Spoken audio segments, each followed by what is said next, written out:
Morning everybody. Today I'm going to do a review on my Bass Tracker Classic after 3 months.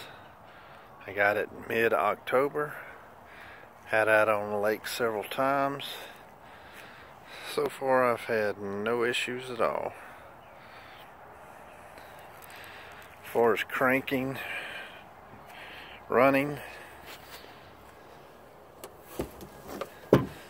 the little pump bulb, other than the initial test run from the dealership, I haven't had to touch that one bit. It fires up the first time, every time, runs as smooth as can be.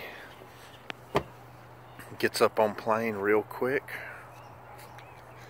As far as the trolling motor, I know a lot of people talk about how the first thing they do is upgrade the trolling motor, which this is a Minn Kota Edge 45. If you have the money to upgrade, I think a lot of people go to the iPilot. If you have the money to do that, go for it. Other than that, for us, the trolling motor fitted to the boat, it's the perfect size. It drags the boat around the water with no problem. The only time I had any issue was in high winds, and once I bumped it up to level 5, I had no more issues with it. The only issue I had, which was minor, was the pull rope to release the trolling motor. When you first get it, it's going to be real stiff. You really got to jerk on it to get it to release those locks. What I did is I took a little WD-40. I sprayed right up in here on both sides.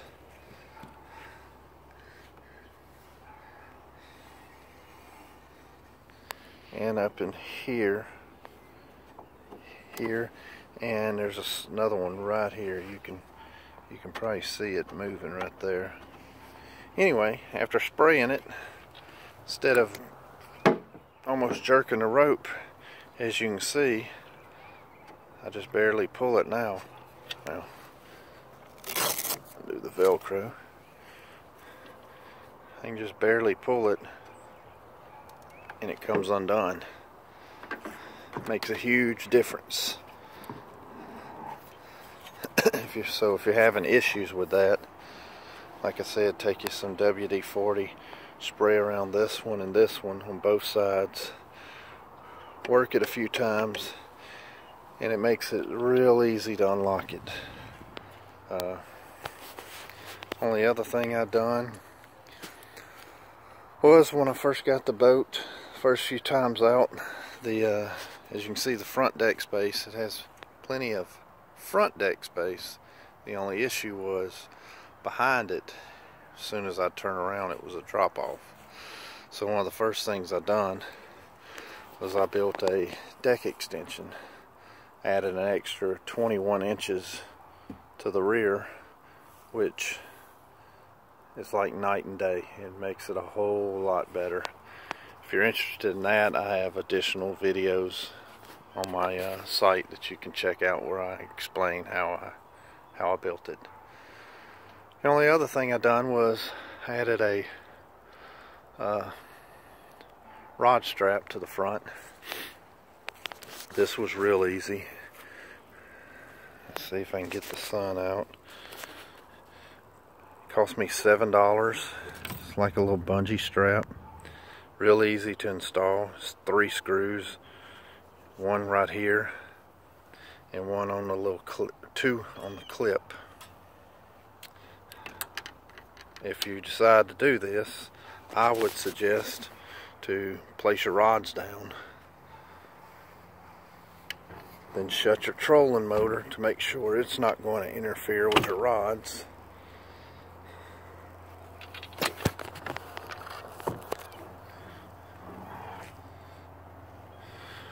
Once you've done that, place your rods down, screw this one side off, stretch it out and find out where you need to put that, screw that in, And there you go, real easy, $7.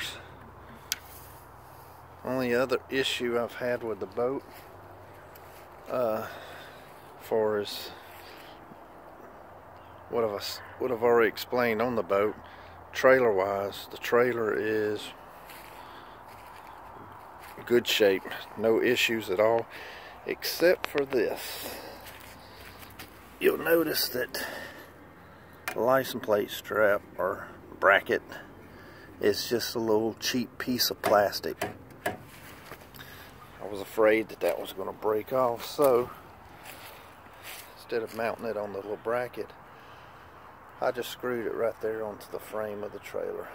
Works out perfect. Well, I hope you enjoyed it. I hope that helps any of you in choosing a boat. Like I said, after I added the deck extension, it made it's like night and day. No issues with the boat, other than the little minor things like the trolling motor release and the deck extension. That's about it. I hope you enjoy it.